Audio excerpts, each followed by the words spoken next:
নমস্কার বন্ধুরা, তোমরা সবাই কেমন আছো? আশা করি সবাই খুব ভালো আছো। আমিও খুব ভালো আছি। আমি সম্পাস লাইফস্টাইলের নতুন একটা ভিডিও নিয়ে চলে এসেছি তোমাদের কাছে। আমার ভিডিওটা ভালো লাগলে অবশ্যই লাইক কমেন্ট শেয়ার করো। তো আজকে বাড়িতে জন্মাষ্টমীর পূজা, তাই জোগাড়জাত চলছে। দেখতেই পেলে প্রথমে সবজি 5 রকমের কেটে নিয়েছি ভালো করে ধুয়ে। তারপরে নারকেল কুড়িয়ে নিয়েছি আর তালের পালটা বার করে নিচ্ছে। আর এদিকে দেখো ময়দা মাখছি আর মালপোয়ার জন্য ব্যাটার বানিয়ে নিয়েছি আর তালের বড়াও মাখিয়ে নিয়েছি ময়দা, সুজি, নারকেল, চিনি দিয়ে। আর 1 ঘন্টার মতো দুটোই রেখে দিয়েছিলাম, সেই কারণে খুবই সুন্দর হয়েছে। আর দেখো কতটা ছোটো ছোটো আমি কেটে দিচ্ছি। আর একাই যেহেতু ভিডিওটা করছি, সেই কারণে ভালোভাবে সব কিছু তোমাদেরকে দেখাতে পারলাম না, যতটুকু পেরেছি সেটাই শেয়ার করলাম। তো দেখো এই কতটা ছোটো ছোটো বড়াগুলো দিচ্ছি, তারপরে দেখো ফুলে কতটা বড় হয়েছে। দারুণ হয়েছিল তালের বড়াটা, তোমরা দেখেই বুঝতে পারছো। আর খেতেও সত্যি খুব ভালো হয়েছিল। ভয়েসটা যেহেতু পরে দিচ্ছি তাই বললাম। তো তোমাদের কেমন লাগলো অবশ্যই জানিও। আর তোমাদের কার কার বাড়িতে জন্মাষ্টমীর পূজা হয় সেটাও জানিও কমেন্টে।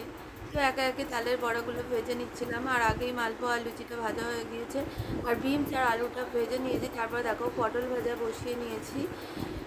তো কেমন লাগছে অবশ্যই জানিও আমার ভিডিওটা। তো তারপর সব কিছু ভোগ বানানোর পর দেখো ঠাকুরের কাছে সুন্দর করে সাজিয়ে নিয়েছি।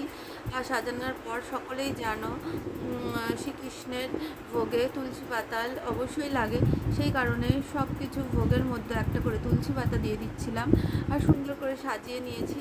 আর আগেই ঠাকুরটা যখন দুপুরবেলা স্নান করিয়েছিলাম, তখন আমি জামা টামা পরিয়ে সাজিয়ে রেডি করে রেখেছিলাম।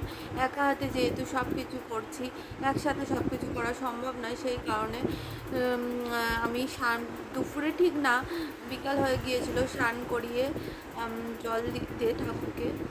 তো তখনই আমি আলপনা দিয়ে ভালো করে ঠাকুরকে সাজিয়ে আর রেডি করে রেখেছিলাম। প্রদীপ টদীপ সাজিয়ে যা যা আরতি হবে, পঞ্চপ্রদীপ, এমনি প্রদীপ, ধূপ, দ্বীপ সব কিছু পাশে রেডি করে রেখেছিলাম। তো তারপর ভোগ বানানোর পরে সব কিছু সাজিয়ে নিয়ে চন্দনটা বেটে ঠাকুরকে চন্দনটা পরিয়ে নিলাম।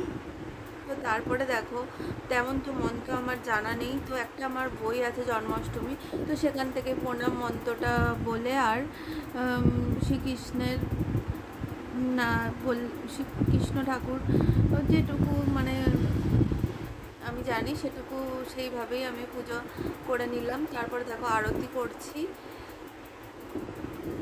দেখতেই পাচ্ছ এখন ধূপ দিয়ে আরতি করছি। তো তোমাদের কেমন লাগছে অবশ্যই জানিও।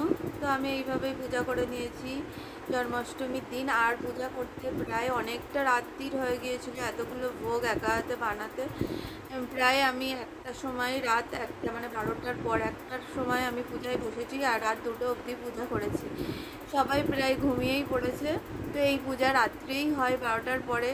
তো সেই কারণে আমি আমি আমার তো প্রত্যেক বছরই 11টা 11:30 তো বাজে, এই বছর আরও দেরি হয়ে গিয়েছে। তো একটাই পূজায় বসেছি। তো তারপরে দেখো পূজা করে নিলাম, এইভাবে সব কিছু আরতি করে নিলাম। তো তারপরে দেখো ব্রতকথার বই থেকে শ্রীকৃষ্ণের ব্রতকথাটা হাতে ফুল নিয়ে ভালো করে পড়লাম ঠাকুরের কাছে।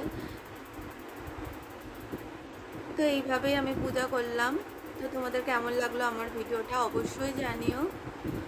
তো এইভাবে ব্রতকথাটা পড়ার পর ভালো করে ঠাকুরের কাছে প্রণাম করে নিলাম।